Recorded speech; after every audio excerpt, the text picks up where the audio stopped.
Today we are talking about therapy.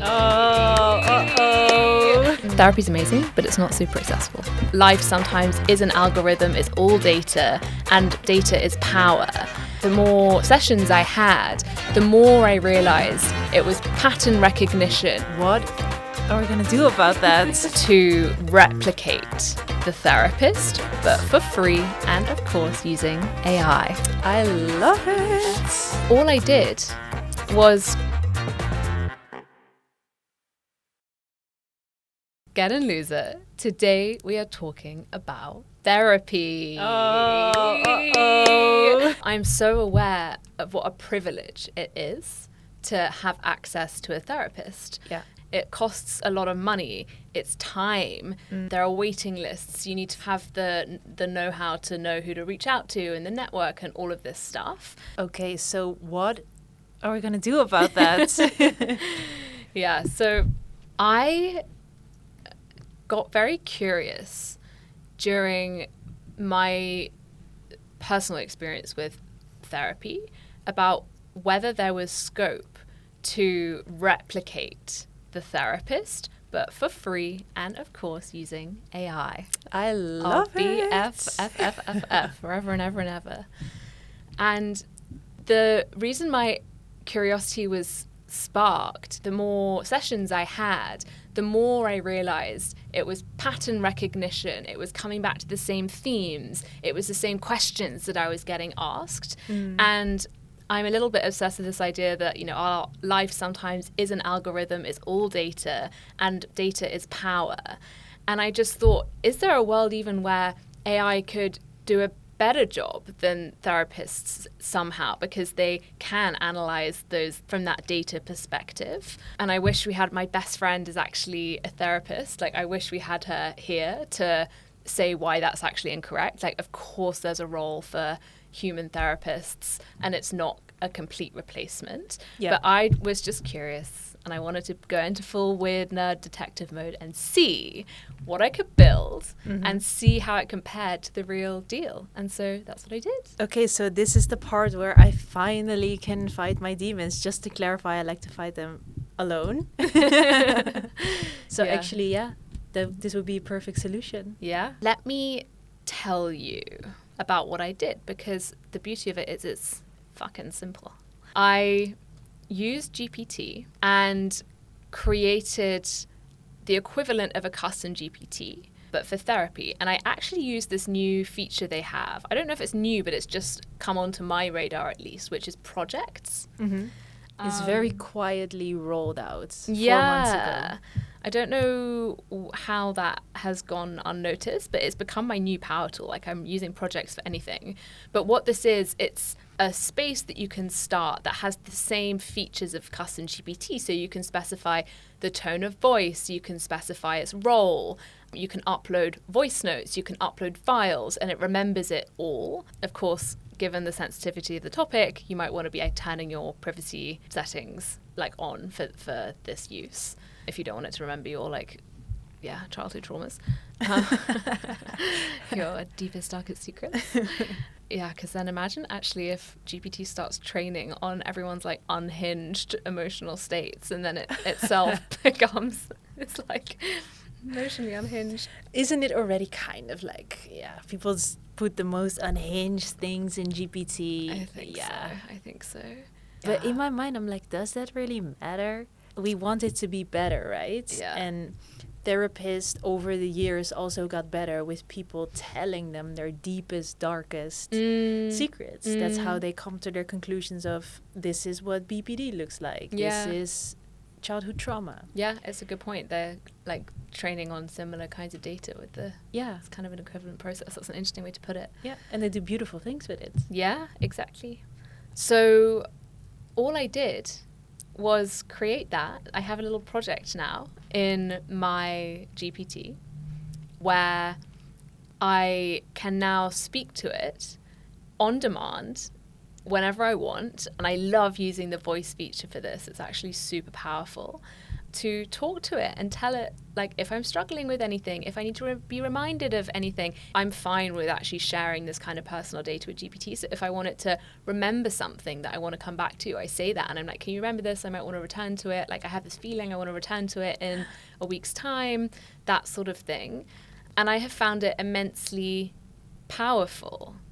And the nuance here, right, is I had an advantage because I have done like real life therapy before. Yeah. And of course I took it this one step too far, but I asked if it was okay to record some of those sessions. Oh. And so I got the transcriptions from those and fed it into my GPT. I see. And got it to understand the tone of conversation, the types of questions, the themes that it should remember, because they're big things that keep coming up for me. Yeah. And the other thing I did was just upload some notes that I'd had separately and upload some journal entries and things like that, just so it could really get a full picture of who I am. Yeah, it's kind of insane. Because Babe, I love that. Yeah. I love that for you, that you just built that for yourself. Because one thing, if you go to a specific therapist the whole time, it's also kind of their lens through what they advise you, right?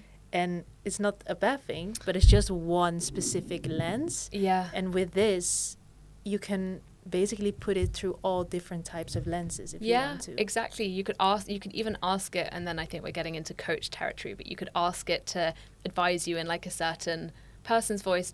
But I think for me, my experience at least is the therapist, and shout out to her because she's a fucking legend, but doesn't give advice. It's actually like leading you to, this is the kind of therapy I was doing, but leading you to the question, like leading you to the answers. So it's actually you just monologuing and getting the right prompts and then responding to that. But she is steering you in a way. Yeah, you are getting steered for sure. But I think that's why I've actually found it to work so well with GPT, because it is that same process of like, it is now asking me questions like, like, why do you think that is? Or what makes you feel that way? Or whatever it is. And it's kind of cool. And I don't know why I feel a little bit embarrassed even talking about it. Maybe because therapy historically there's like a little bit of stigma talking about it. But it just seems a bit cringe to be like, haha, I've downloaded my deepest, darkest secrets to GPT and now I talk to it on a daily basis. Like, there are so many people who do it, and that's why I think it's really good that you're talking about it here now, just to have more people know that it's a very normal thing to do. Like, it's so blasted, and I know you don't spend any time on TikTok, but it's so blasted on there. Like, everybody uses this to... Yeah, and you've showed me some of the memes, and it's like, I don't know, some like crunched over figure, like, haha, just telling my like life history to GPT, or like getting life advice, romantic advice. And I think that if people are using it already for that, it's great. But maybe my message here is I spent a few hours, say, refining my own, like this in this project structure, really getting clear on what tone of voice I wanted, who I was, so it could give me the best thing, like what direction I was looking for, and importantly setting boundaries as well. Like, I don't ever want you to advise me on XYZ. I don't want to talk about like certain things. I think it's important to have those boundaries. But the message is, if you're currently using it for this type of advice, great. I think it can help. Obviously, never take it at face value because it's an LLM and it hallucinates. But you can just take it that extra level up by doing these small things, like maybe start a project, maybe make it a custom GPT, maybe add some data on the context, and that will give you like a much richer tool. Yeah. And I guess what I was getting at is that there is a need for it because people use it so much. So I think it's beautiful that you've made a project with your own transcripts. And LOL if anyone ever like hacks into my laptop or my account. There are other similar solutions out there at the moment. So there's this app called .ai, which is a mental wellness app that uses AI to simulate therapy. And so in exactly the same way as you would do with GPT, you can chat to it, it registers tone, it's set up to, with those boundaries, like it knows it's a therapist, or meant to be acting as a therapist, and it also learns in real time, so it remembers everything. So maybe if you're curious on exploring AI as a therapist, like that's also one to look at. It's kind of pre-set up. Okay. I tried it a while ago just out of curiosity, and it's pretty good. It's super nice, really nice UX. But for me, the friction point was just having another app. Yeah. And like having another thing, and I was like, oh, and I got to check in, and then it was sending me reminders, and I was like, ugh, like it's just too much. But yeah, that's one option. I also saw, or there have been this group of research at Stanford that have built this bot called Wobot, and this is a bit more scientific and clinical, like clinically based. So it specializes in like a certain type of therapy. And that's also being piloted right now, which is kind of cool and interesting. So, babe, there's a sick demand for it. Yeah, there's a lot of demand for it. But I just think it's cool. And again, this is a just theme with a lot of the AI topics we've explored in general, that things that have previously been inaccessible, gate-kept, are now possible. Yeah. Like if you've never been able to afford a therapist, like if you're always working during the hours that therapists are working because you're job, looking after kids, whatever it is, you can now just, you know, get into bed every night and just like be like, tell it how your day was. And also there are people that are like ashamed to admit to other people that they need it. For example, if you're like still living with your parents and you need it, and you feel like this barrier to tell them like, hey, I need to go to therapy, it's also very good. Yeah, true. So I dare you to try it. To be honest, I already use my ChatGPT as a therapist. Ruby's, actually, I'm also kidding because you've just self-therapized. Is that a word? You've just given yourself therapy, basically. I like to find my demons alone, guys. Many personas. You're your own therapist. There's also, so this is a bit of a random one, but it's just made me think of, did you ever follow the controversy around Replica? No, I don't think so. Replica is this companion app that came out during COVID, and so you build your own avatar and you can design like everything, like what it looks like, what its name is, its personality, what you guys talk about. And it was intended as a tool to alleviate loneliness, but the majority of users were in the US. But anyway, during COVID, a bunch of people, I don't know the numbers, but like thousands, got super into it, started developing real like emotional relationships with their replicas. And especially because at the time they were able to have like intimate conversations, like because you could basically talk about it because there were no boundaries. Oh my god. And then the people who owned it, I think this was again during COVID, decided to change the algorithm. They were like, okay, you're no longer going to be able to like sext the replica. And when they changed the algorithm, they also changed unintentionally a bunch of stuff about their personalities. And anyway, long story short, people were in full emotional relationships with their replicas, and there was like widespread, like not depression, but like, well, maybe even depression, but people were like acting like they've been broken up with in real life because it was so real to them. OMG. It's kind of a crazy story. I heard it on this like very interesting podcast called Black Box a while ago from The Guardian. Recommend. Yeah, I feel like, and those stories are so juicy and so good to pick up, and to also like kind of make this whole AI thing a little bit more scary than it is. Yeah. Because we see like this avatar, talking to this avatar is gonna come back like in tenfold. I recently saw this new company of 2 Yale students who raised like 3 million or something for this app called Sirius. And it's basically a sort of LinkedIn, but then it's your AI avatar, which you constantly talk to, and you say like your challenges and where you want to go in your work life, or your challenges during work or during whatever study. What it does, it gives you advice, and while it's giving you advice, it brings you into contact with the people that know most about it, of that topic. So while you're going through life and going through phases, you broaden your network and you get connected with more people. I think I've seen this. It's very cool. And are you connecting with their avatars or them in real life? I don't know it that in depth that much. Yeah. But well, you're also seeing it already with like celebrity coaches. What was the name of the other one that I tried? Do you remember when I was talking to like famous philosophers like on video chat. Yeah, babe, video call. Yeah, video call. Oh my god, what was that app called? I can't remember. Yeah, I feel like at a time, like a lot of people were using it, and then all of a sudden everybody stopped using it. Yeah, because the concept was if you can upload someone's personality, what they talk about, especially if you're, in the context of philosophers, you just fucking feed them their books and their philosophy, and then they can act as if that person. And so this company were trying to build that, but for coaches or celebrities. So you could call up, I don't know, who's your ultimate Robert Greene. Oh. No? It would be my crush? No, or? not your crush, but like who you'd want to chat to about like life or advice or like whatever. Robert Greene. Yeah, what happened to them?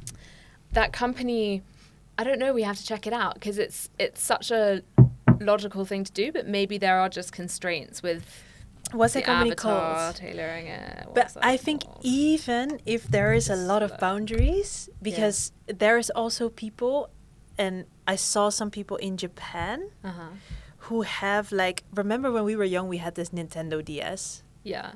Where we play Mario Kart and stuff. And it's basically like a device you hold like this, right? It's like it's nothing and it's super small. Yeah. There are people that are having a girlfriend on these things. They go out to dinner. Stop. And then they go for dinner like this. Yeah, his girlfriend is just sitting with him at the table. And what I want to say with this story is, even if there's loads of boundaries and the capabilities of a thing are not that broad, you will still have some lost people that are gonna like do whatever. Yeah, which is nice. Delphi.ai is the thing I was thinking about. I just found it. This is what it looks like. Oh, they're it looks really they're nice. clearly still going. Yeah, super cool. It's funny because I actually tried, after I listened to that Replica podcast, I was intrigued and I was like, I wonder what it's actually like. Like, could I fall in love with an AI avatar? Yeah. Obviously quite skeptical, but I was like, let's just see what this is like. Yeah. So I made one, and for a few days I was chatting to it, but it was so dry. Like, this person would ask me like, what kind of music do you like listening to and stuff like that. But it was... Yeah, I didn't get it at all. Yeah, some people are just very... That was like lonely. a year and a half ago, so... Well, COVID is way longer ago. Yeah, and COVID was even longer ago, so I imagine it's like even improved since then. Yeah. But when I tried it was a year and a half ago. But it is one of the things that AI is set to solve, right? The loneliness, also when people get older. But yeah, we've talked about this before, it's sometimes a bit scary that there is such a disconnect from the real world. Because even for us, we like sitting in our room, nerdy, and just doing stuff on our laptop, while outside it's beautiful. Yeah, I said this to you the other day. I was like, I get so conflicted sometimes because I actually love both. Like, I get a lot of my energy from like being outdoors in nature and like being in the world, but increasingly I feel myself getting sucked into this digital world, and it's not even just like 2D digital anymore. It's going to be like 3D, 4D, 5D, 9D. I don't know even what that would be, but and so many good things are going to come out of it, but also it's sometimes scary, like how far. Fucking overwhelming. Like, I'm just looking at this Delphi thing now, and they've shifted their model a bit. So yes, you can use the coaches, but you can also create your own digital mind and almost you download your own knowledge and like future-proof that. So you can upload your messages, your Substack, your everything, and it's all in one place. I feel like you were trying to do something similar to this a while ago. Like, make a bot of your brain. You can ask. Babe, I was trying to make a brain so that I don't have to remember anything at work anymore, because I'm just so tired of remembering everything. Okay, I think we're going to have to delve into this one later. Babe, but this is also a classic example of now we're going to sink like a whole day into this. Wait, but can I see the URL? The what? The URL? Yeah, Delphi.ai. Look, future-proof your knowledge. I think this is what they're trying to do. But you know, like, because my thought process was, you have like 3 separate brains or whatever, but if it's very sophisticated, you can make one big brain.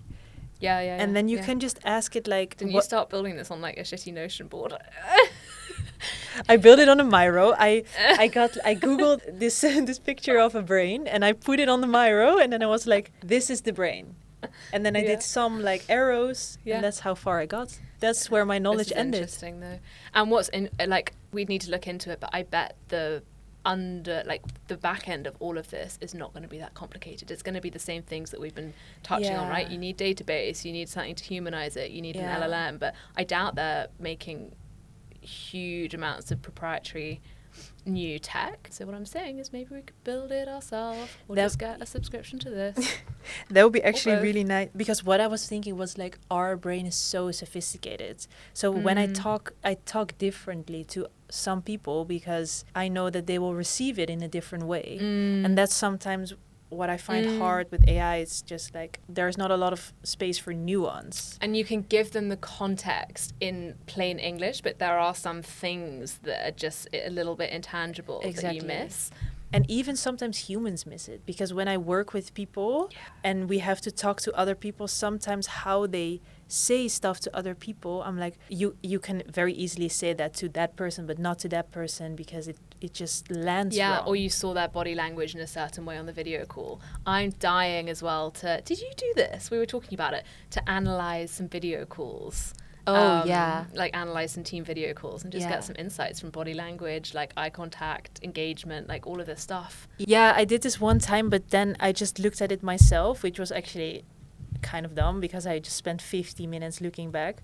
But I did pick up on people, like when they were dropping, when their attention was dropping, and also microaggression on people's faces.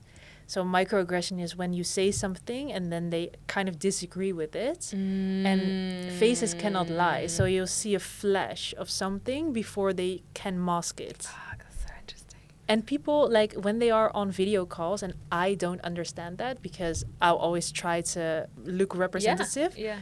But most people, they really don't, like, they don't really hold back when they're in a video call. They'll like rub their faces, or they'll sigh. And it's funny because they wouldn't do that in real life, but it does feel like there is this barrier and it's almost like not real. But I think where we're heading is those interactions, like your digital presence is kind of everything now. Yeah. But I already saw this like advertisement for an app where basically you record like 1 minute of you sitting in front of the computer, and then it just memorizes you in that setting.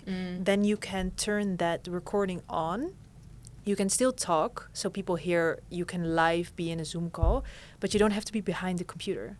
So you can just walk away, do something different, and the other people in the call still see you. Yeah, that's so it could also be that's. And you know what is really, really around the corner is avatars representing us in meetings. So this is like the next step from, we were just looking at Delphi AI, right? You upload your mind, your way of thinking, everything, and it knows you.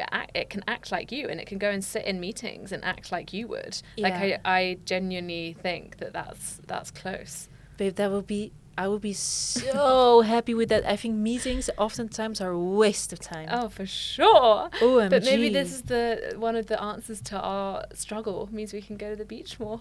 Yeah. And we're doing that. And maybe to bring it all to a close, some of these themes that we've touched on now are pretty trippy. Like, would I feel comfortable uploading something like that into the cloud? How much time do I want to spend digitally versus physically? Yeah. And these are all questions that I can go and chat to with my GPT. With my your therapist GPT. Nice. As the world is changing so fast. Yeah, well, thank you for sharing it.